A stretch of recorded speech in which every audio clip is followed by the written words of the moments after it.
the top pilots. So that movie is very near and dear to me. Not just because I'm a huge fan of Goose and Maverick, but also because it hits close to home.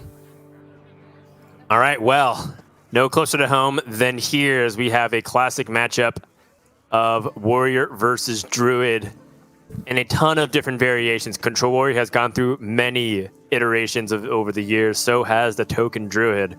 But one thing remains, this is really hard for Druid. No matter how you've sliced it over the years, Token Druid, even if they have Soul of the Forest, if Warrior has access to convenient deal damage to all minions available in their arsenal, it's always been hard for Druid to get things going. So we shall see if Eddie can find a way to navigate around that. We've seen some really interesting combo Token Druid play. And I think that's something that a lot of players might misunderstand about this deck. They consider it to be, an aggressive board-based deck, similar to, Zoo Warlock in the past or Paladin, right? People are talking about like swarming the board. But recognizing that there's an opportunity where you can play very defensive and set up these big waves of non-stop pressure, but you got to wait 5 or 6 turns of drawing a bunch of cards and resources. That's the way that you can sometimes beat these decks. However, Warrior might be a different beast altogether because this deck is so good at clearing all those waves, even if you're putting it out 2, 3, 4 turns in a row.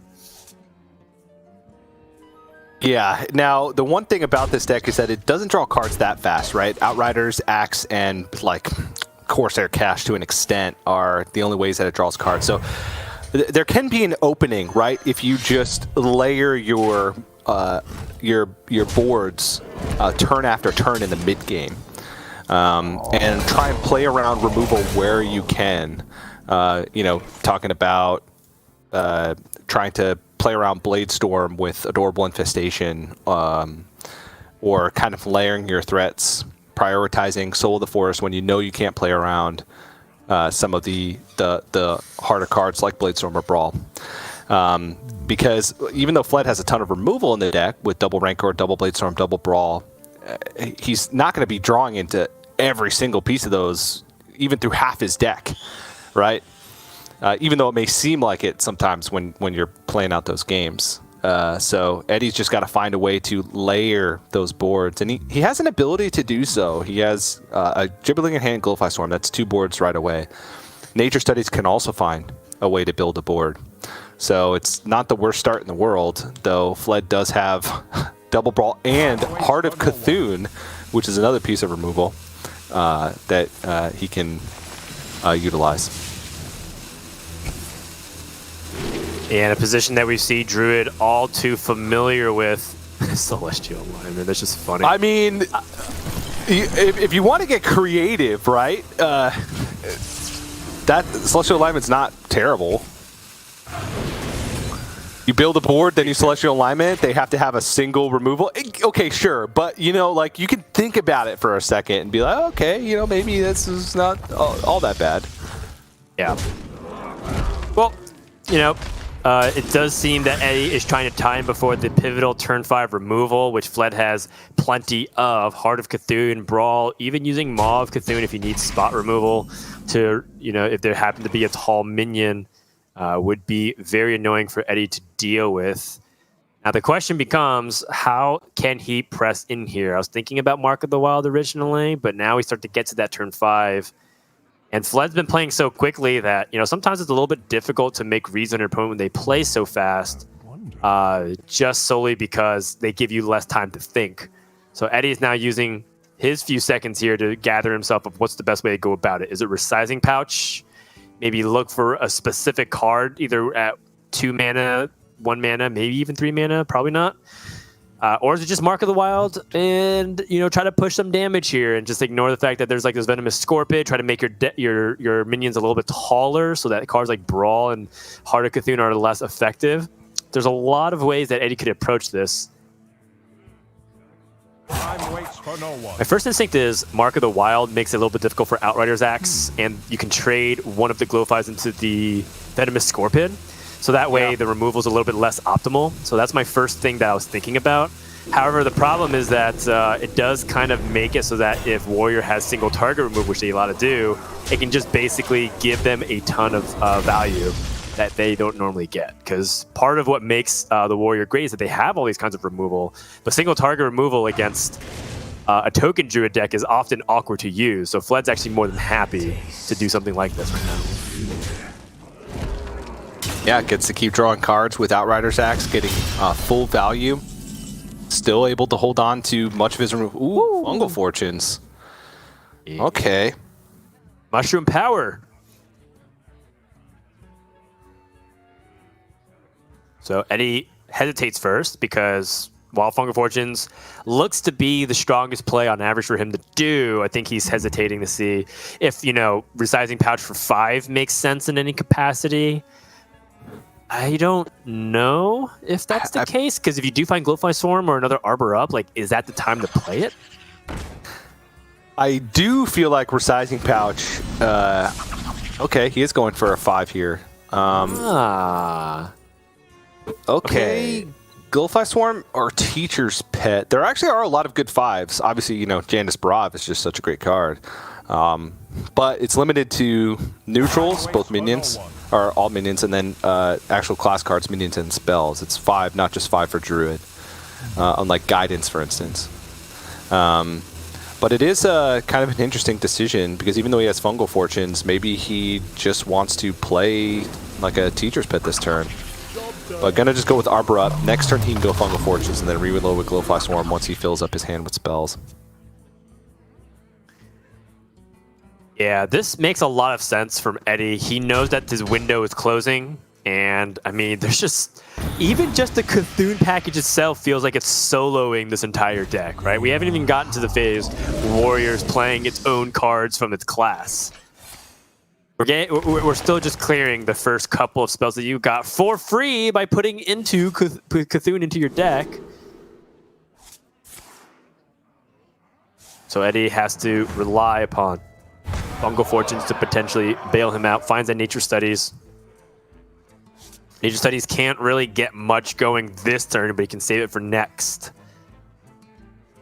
Thorngrowth Sentries can also come out just as a light way for Eddie to build the board. If he does find ways to buff his board, he can get some damage going on there. Again, very tricky in this situation. It's not very easy to navigate from Eddie's spot, and we know that almost anything he does, there's an answer for. If Eddie plays the Thorngrowth, then Fled just has a minefield.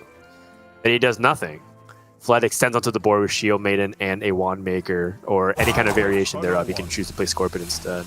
And if Eddie goes for a big board next turn, he has Brawls checked. So this is, you know, a very good prime example of why Warriors seems to be so favored versus the Druid from this spot. It feels like anything Eddie does, he's going to run into a giant brick wall. Yeah, the most often you win this matchup is like when your first board is not checked, because that's like the least likely they have a removal, but they're going to be keeping it in the opening hand. There is ways that if you have the right hand, you can run them out of stuff, but those games are few and far between. And I like that Fled's just taking this opportunity, not going with Minefield, because his board isn't like particularly threatening. Instead, just trying to get his minions online, get the stage dive played, get the Kargath rolling, so he can bank that armor from Kargath Prime, potentially in the later stages. All right, well, you know, this is definitely an interesting point if Eddie wants to pick up a card like Cenarian Ward, just because it felt like tall minions are a little bit harder for the Warrior to deal with, and he can play it right now. You don't get the ability to get all of the corruption off, but I mean, that's okay. You just have to find an opportunity to drop it when it's least convenient. And then Eddie also has now a Resizing Pouch for 0. And with that, I'm kind of wondering if Eddie has a game plan for this Resizing Pouch. Is it finding a theoretical high-value dragon like an Onyxia to summon 1/1 Whelps and really bait out things like the Brawl? Is it for the ultimate emergency nuke button in a Yogg Saron or something else just as powerful we're not thinking about? We're gonna find out soon, but here comes a big Glowfly Soul of the Forest combination.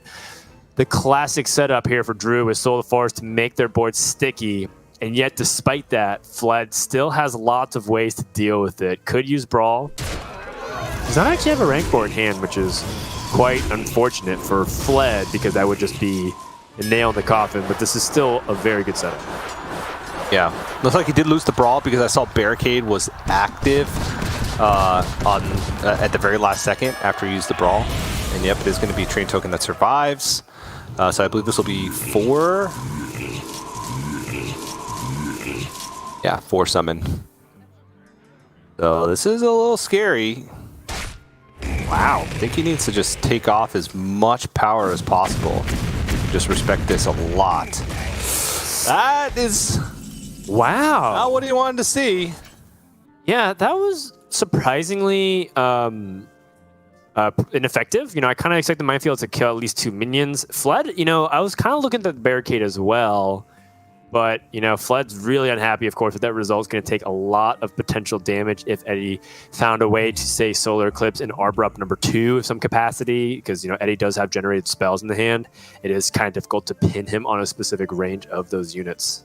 Or rather, of those minions. So, Eddie first has to evaluate if Resizing Pouch is a play here. And if so, at what mana cost? Solar Eclipse. Okay, so he's drawn a bunch of his cheap spells and his expensive spells. This is tricky. Yeah. Nice. Well, I mean, that's another reload. But yeah, the Resizing Pouch, since he's used both nature studies, he can't get a 10 from Resizing Pouch. There's just no way to maneuver through that. But he can get a 9. And you mentioned Onyxia, and that's the big one, because that's like multiple board refills, potentially. If Onyxia gets removed, you still have the 1/1s. But there's also a chance for Alexstrasza, which we saw Eddie find a cool lethal in his match yesterday. So there's ways to find additional damage. Cenarian Ward can get Alakir, can get Grom. There's direct damage from that. So there's a lot of still potential for Eddie to get some big threats despite cycling through much of his deck and running out of waves of boards. I think another interaction that I'm eyeing right now is whether or not Fled parts ways with cards like Coerce and loses his ability to single target remove any big threat. Gonna pull a trigger on the second brawl, and Eddie, of course, was accounting for this possibility that a lot of his minions would die. And if Fled uses his Coerce here, Eddie has the clearance to play Cenarian Ward. This is a play that doesn't look bad at all from Fled's perspective. But now Solar Eclipse Cenarian Ward, I mean, this is the exact scenario that Eddie wanted to see. You want to see a single target removal, and now Druid can summon a random 8-cost minion. Oh my gosh! The Inquisitor, had he found a way to hero power, he could have dealt the 8 damage as well. Both of these minions, though, represent insane amounts of pressure because his entire deck is spells, so the Arcane Devourer is great. The Illudari Inquisitor represents 16 points of damage by itself because you can attack and then hero power and attack again. So insane synergy with both these cards from the Cenarian Ward. And this is starting to get a little rough. Yeah, I mean, or Rancor, Sword Eater. Oh my gosh, Rancor is just a little bit too late. Oh, is he dead? He has to, I think he has to barricade, so the barricade is a good start. Wandmaker also gives him nothing really. Oh, right, because the Inquisitor gets a double attack, right? Yeah, so, yeah, this is... Oh my he is dead. Gosh, is he dead? From our perspective. Because Eddie can go Solar Eclipse, Lunar Eclipse to clear one, attack over with Illudari Inquisitor with the other, and then Hero Power Face, and just play one extra spell to get the Arcane Devourer up to the point that it needs to be. So yeah, that is lethal. Oh my goodness. What a turnaround of things. I can't believe Eddie won with that setup. You know, we kind of talked a little bit about Coerce and how it could have been an impactful way to swing things. And yeah, as long as Eddie finds a way to get past everything very cleanly, this is going to be the end of the game. Eddie also saw like Fled really struggle, right? He looked for some kind of removal spell with the War Cache. Power of the Wild. I mean, this is starting to get way too much, even if Fled did have enough life to survive this attack.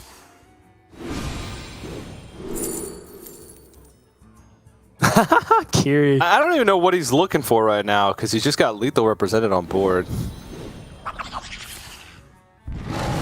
Yeah. I mean, he just has to attack the face with it. I think at this point, Eddie was just like trying to maximize the amount of pressure and value that he'd get out of the card, but that's going to do it.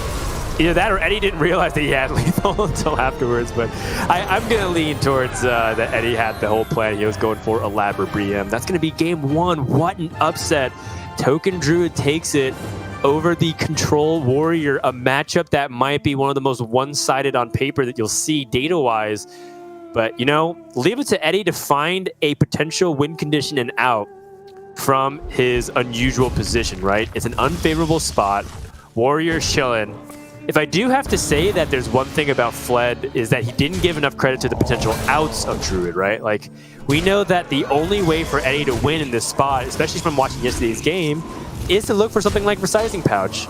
And if you don't have things ready for that single target removal, that was the only criticism that I had against this series of plays. But at the same time, he was playing the odds, the probability, right? It's like one of these things where does he take a narrow percentage, like something that has to be very specific. It has to be something like the Cenarian Ward, right?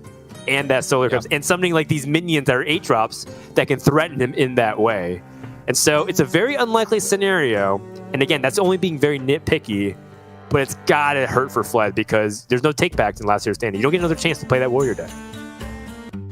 Yeah, that's brutal, right? And, you know, in a way you can't really fault him, right? I think like the big case was whether or not he needed to coerce on a board that wasn't particularly threatening. He was going for like additional mana utilization and just trying to get a particularly hard card to use in the matchup most of the time out of the way. But if he had coerce at the end there was a chance that you know, he could bail himself out, taking off one of those incredibly high priority threats. But now Fled's kind of forced to move to Control Priest. His other deck in the lineup is Hunter that's left up, and I just don't think that's a good matchup. And I feel like he may need that a little later on, although not many great matchups for his Hunter either. So we'll see. But this, I feel like because of that loss in game one, the Priest is going to have to do a lot of heavy lifting. In fact, if he doesn't just sweep with the Priest right now, he could be in some trouble. And at the very least, he has to go up against a Priest Mirror, which his deck is more built for like anti-aggro and not necessarily for value, since he doesn't play Onyx Mage Scribes naturally in the deck, or Cthulhu.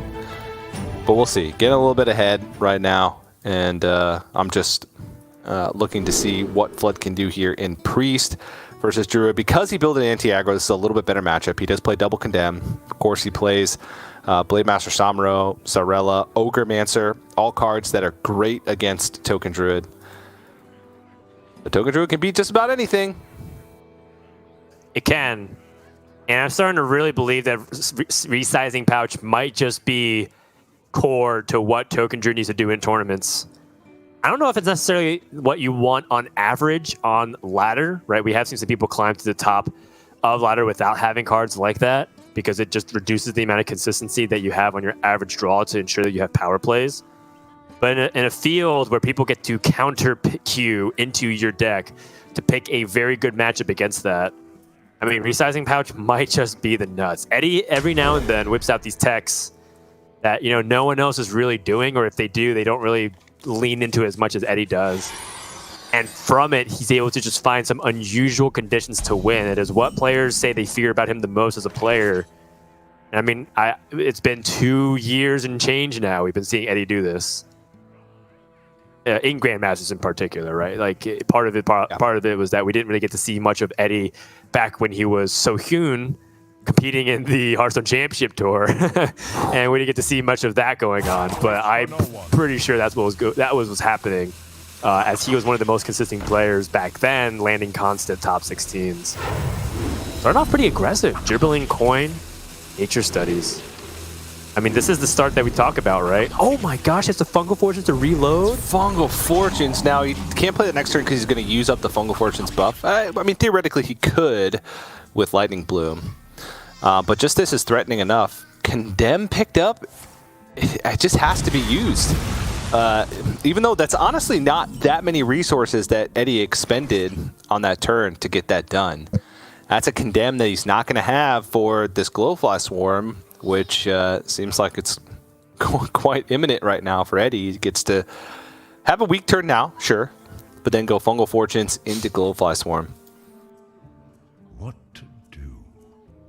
Yeah, the Condemn is important to make sure that it doesn't need to be played in a more awkward position, right? If Eddie had Power of the Wild, that Condemn would do nothing.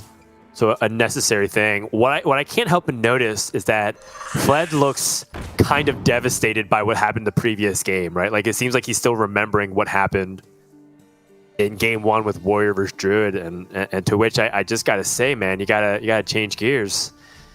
Yeah. And of course, that might be just me reading a little bit too much and just looking at his webcam, but I feel that, right? Like, how many times, you know, I've competed in tournaments in the past where it's just like, it feels like I'm living in a different timeline entirely. Like, this should not be happening.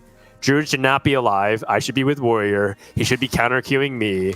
I should be in a good position to win. And just like you were talking about, TJ, these X factors, the Hunter, the Druid, they could be the big swing of this series that ends up determining who goes to the finals. And that's got to be hard for Fled to mentally wrestle with, because it feels like he's still kind of torn up about it.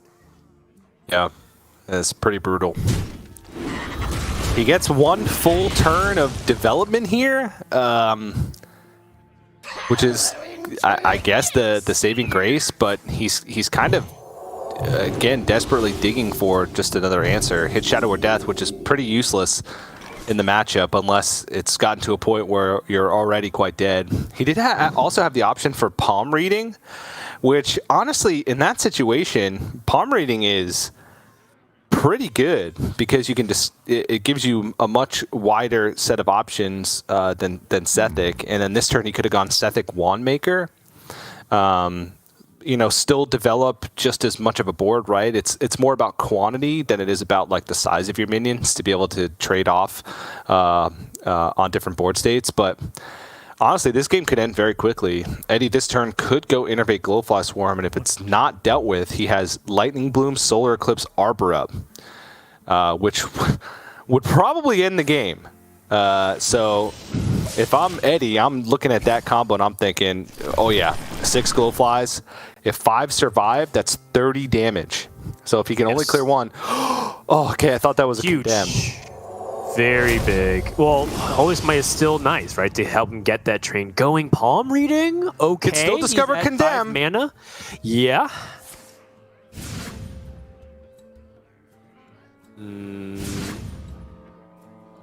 Insight is not really it. What minion would he even draw at this point that could really help him? Okay. Ooh. That is a with Apotheosis. However, GG, I can't help but notice that this Solar Eclipse is going to be devastating. How much damage is it? It's 24. Wow. Very close. And importantly, it brings these minions up to 4 health. So Samuro doesn't clear it with the Apotheosis. Samuro does not clear with the Apotheosis. I mean, Eddie's taking this every time, right? I can't even think of anything that Fled could draw that would help him. Something for 0 mana just doesn't exist. I mean, he could heal back up with Desperate Prayer. It will be a full heal, right? But there will be enough damage on the board to where a full heal, he still might die. And yeah, Eddie's got 4 mana next turn for Solar Eclipse and Power of the Wild. So he doesn't need many minions to survive to have lethal. He needs 4 6 attack minions to survive.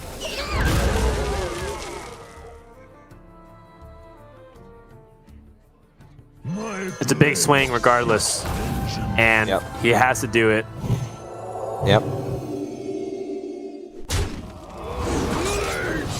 Oh, you can see the difference between one attack versus not. Oh my goodness. Dead. Yeah. Wow. Just gonna do it on top anyways, just showing the top deck. Token Druid getting it done. Fled throws down his headset, flings up his arms, completely bewildered by how we got to this point. 2-0 Eddie, one game away from going to another finals and potentially putting the dagger in the heart of LATAM's hopes of making a 4-week win, as they were able to take weeks number 2, 3, 4, but they will not take week 5 if Fled goes down, as right now he is remaining with just his hunter up against the entire field. Warrior, Priest, and Druid remain. But let's go ahead and recap once more about what was key about this. It was the consecutive power turns. We mentioned with Druid, what they really want to be doing is setting up layers of pressure so that if you aren't able to keep up, they will just have momentum so far onto their side that it's too late to stop. And, you know, I got a feel for Fled, but at the same time, we gotta calm down here. We have to stay composed because, you know, if we're gonna just tilt off the face of the planet, it's not gonna be for enough. Also, what is this fact that we have? If any wins top 4 in points. The top 4. Oh, it's top 4 in points. Okay. Yeah. I was like, he's already in the top 4. He already won his match yesterday. He's in the top 4. Now the top 4 for this week, top 4 in points. He's currently tied with Nalgidon in 4th, but Nalgidon does have a tiebreaker over him. So this would move him up to 13 points, which would tie with Rami and Luna.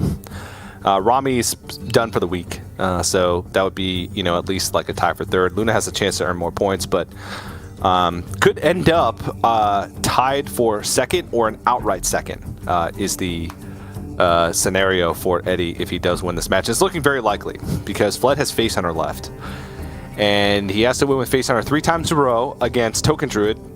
Bad matchup for Face Hunter. Against Control Priest. Bad matchup for Face Hunter. And against Control Warrior.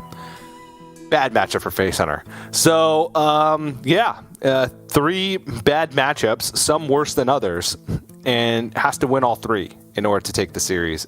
Very uphill climb.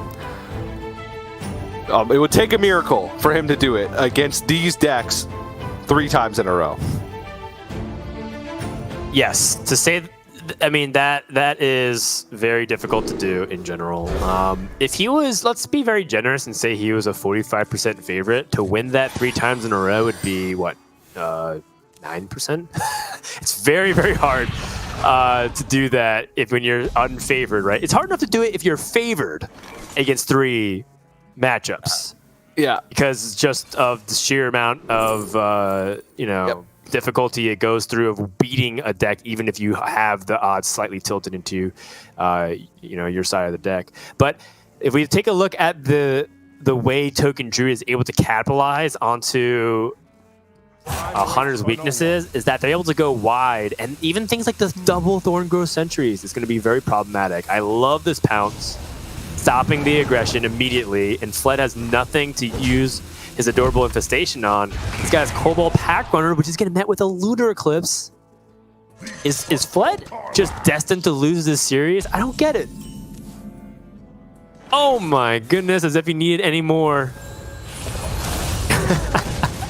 Yeah, this is like, this doesn't seem like the best hand, but honestly against Face Hunter, this is one of the best hands that you can get. It's just about keeping the early board under control and not letting them get a ton of face damage in, right? That's it.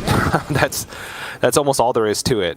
And then you reload in the mid game with Gibberling or Glowfly Swarm, and sometimes that's all it takes.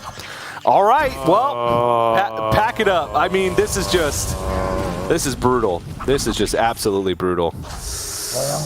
Oh my gosh, I would not fault Fled if he just instantly concedes here. Another headset throwdown, and that's a concede. Eddie wins the fastest control lineup in last year's standing that you'll see potentially all season long. That is a 3-0 on turn 4, as we are going to take a look one more time at how everything came to this point. But TJ, I feel misled. I was told that we're going to have a control matchup. There was control priest on both sides. There was control warrior on both sides. There was control warlock on both sides. And yet, despite that, it was a token druid massacre. It just left nothing in its path alive. And I gotta say that with that being said, Asia Pacific truly understands something about this